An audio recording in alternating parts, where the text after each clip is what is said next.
Tara Jacobson, Marketing Artfully and Paperly People. So today, first off, it's crazy around my house. My kids are here. My husband's out of town.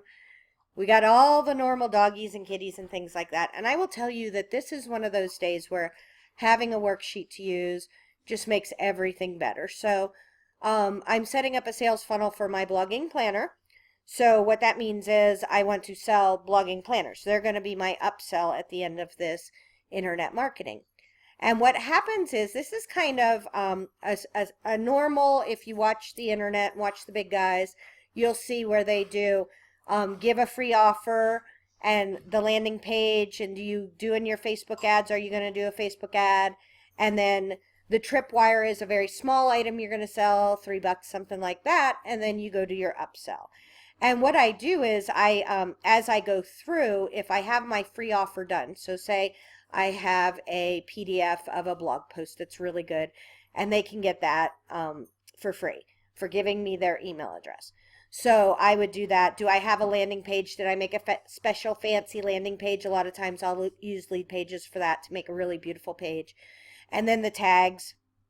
I like to know what each item is kind of tagged with. So for me, that would be if I'm doing my advanced blogging post, maybe with an extra video or maybe with some additional information secrets.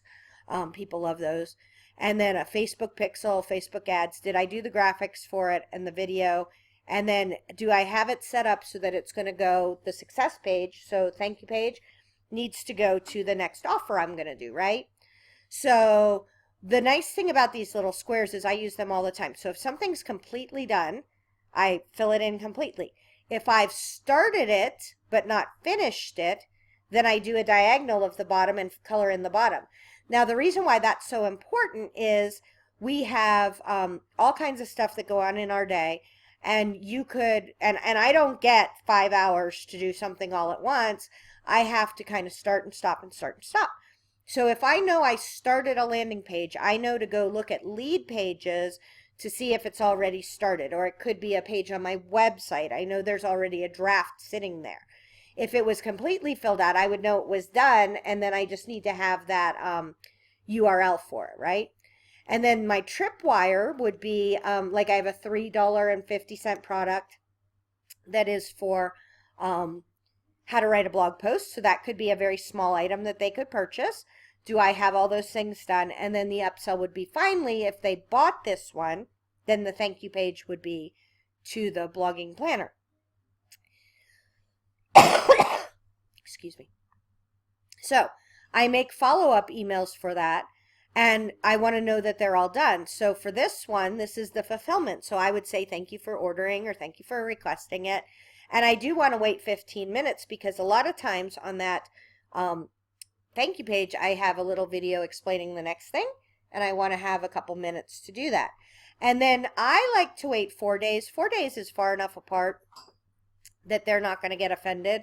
I also do 4 days only on Monday through Friday. So I will say if 4 days was going to land on a Saturday, I would make it go out till the following Monday, because I'm in business and I'm all business focused, and people don't really open my emails or go to my website that much on the weekends. It's less than half. So if you were consumer focused, say you were selling baby products or wedding stuff or things like that, those gals and moms would probably be on the internet on the weekends when they have more time. And so you may want it to be once a week, every Saturday they get it, right? So that would be excellent. And this is the tripwire fulfillment. And then this is the upsell fulfillment. And have I made pictures and ads? I like to have multiple pictures. I don't always have 6. That's a lot. But I will usually have at least 3 different pictures and ads that I'm going to do. And some of them could be for each of the, basically you're just trying to get people to come to this part of your funnel, to your free offer, right?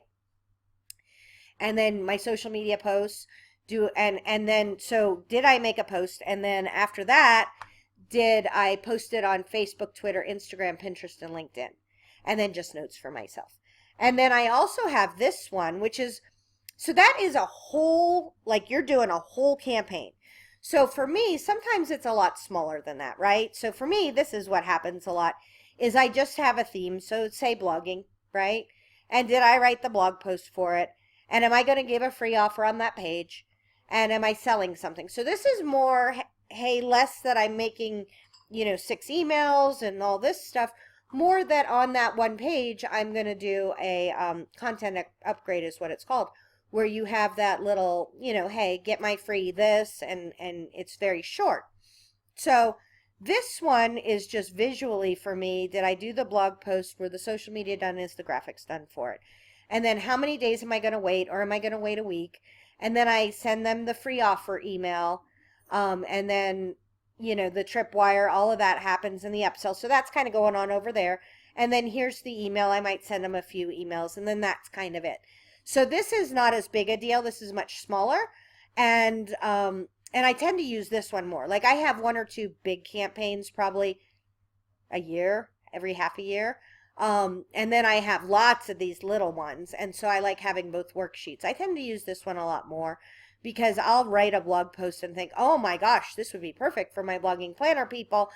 Can I get them to do something very small and get them on my email list and kind of work them through my system? So, and then they'll get my newsletters every week, depending on what category they pick. So hopefully that helps. Tara Jacobson, Marketing Artfully and Paperly People. Thanks.